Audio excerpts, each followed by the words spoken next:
Prezirem igre pogađanja. Ja ću biti kralj Pride Rocka. O, super.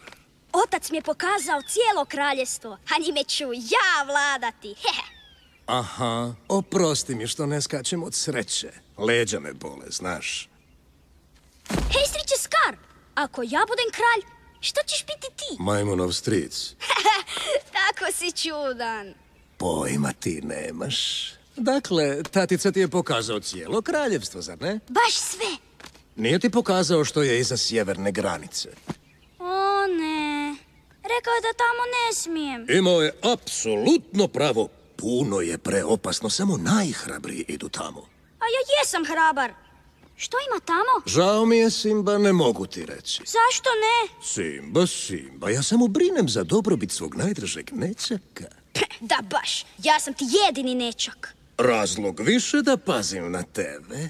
Groblje slonova nije mjesto za mladog princa, ups. Kakvo groblje?